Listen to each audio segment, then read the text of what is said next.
La cigogne dans la pièce. En rentrant chez moi ce soir-là, je trouvais un gros œuf au milieu de la pièce. Un œuf énorme. Il était presque aussi haut que la table et sa circonférence était à l'avenant. Doucement, il oscillait d'un côté et de l'autre. Curieux, je pris l'œuf entre mes jambes et l'ouvris délicatement avec mon canif. Il était déjà prêt à éclore.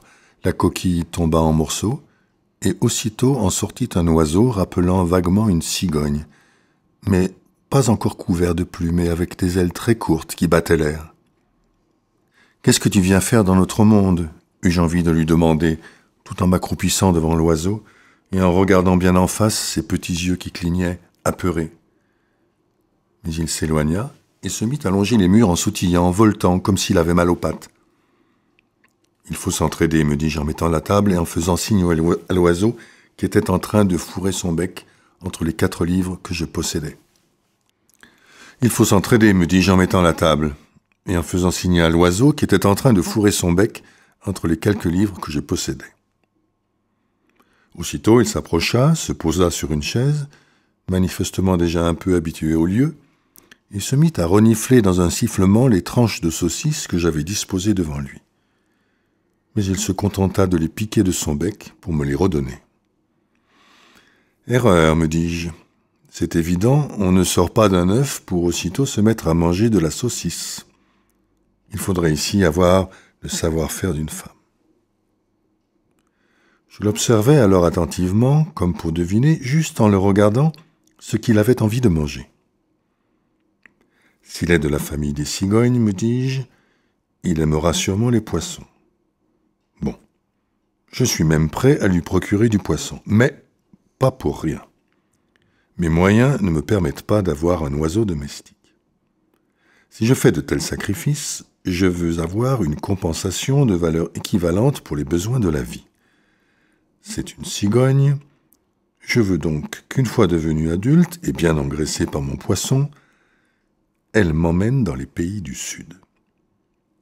Ça fait longtemps que j'ai envie d'y aller. Et si je ne l'ai pas fait jusqu'à présent, c'est que justement, il me manquait des ailes de cigogne. » Aussitôt dit, aussitôt fait. J'allai chercher du papier et de l'encre, trempai dedans le bec de l'oiseau et écrivis, sans qu'il opposât la moindre résistance, « Moi, oiseau de l'espèce des cigognes, je m'engage, au cas où tu me nourrirais de poissons, de grenouilles et de vers, j'ajoutais ces 2 derniers aliments parce qu'ils étaient bon marché, jusqu'à ce que je sois capable de voler, à te porter sur mon dos dans les pays du Sud. » J'essuyai ensuite proprement le bec de l'oiseau et lui présentai le papier avant de le plier et de le glisser dans mon portefeuille. Puis je partis en quête de poissons. Cette fois, j'ai dû les payer au prix fort. Mais le marchand me promit de me garder pour la prochaine fois, et pour un prix modique, du poisson avarié et une grande quantité de vers. Finalement, peut-être que ce voyage dans le Sud ne me reviendrait pas si cher que ça. Et je fus content de voir que mon oiseau appréciait ce que je lui avais apporté. Il avalait en gloussant les poissons qui remplissaient son petit ventre rose. L'oiseau faisait des progrès de jour en jour, rien de comparable avec les petits d'hommes. Certes, l'insupportable puanteur de poissons pourris ne quittait plus ma pièce, et il n'était pas toujours facile de retrouver les détritus laissés par l'oiseau et de les enlever, sans compter que le froid de l'hiver et l'augmentation du prix de charbon m'empêchaient d'aérer, comme il était devenu absolument nécessaire de le faire. Mais peu importait.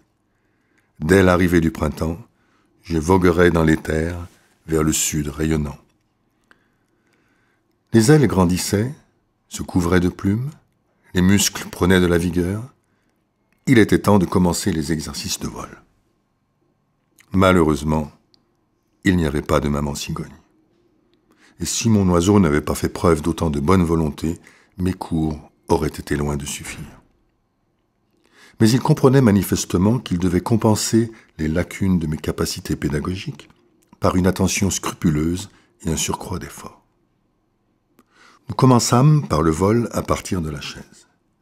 Je grimpais dessus, il faisait de même, je sautais, bras écartés, et il me suivait en battant des ailes. Ensuite, nous passâmes à la table, puis à l'armoire, mais tous les vols étaient répétés de nombreuses fois de façon systématique.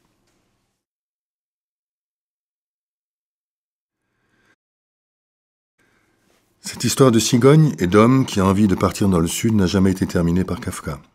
Certains disent que la cigogne a obtenu un emploi sur le marché aux poissons et qu'elle a préféré rester dans la ville où elle a éclos. D'autres pensent que l'homme n'a pas eu assez confiance en ses entraînements pour lui apprendre à voler et n'a jamais osé tenter l'aventure vers le sud. Mais d'autres encore racontent qu'ils ont vu un jour un étrange couple monter sur le toit de la maison. Peut-être l'homme et la cigogne se préparant à partir vers les pays du sud. Mais peut-être que la réalité est encore tout autre.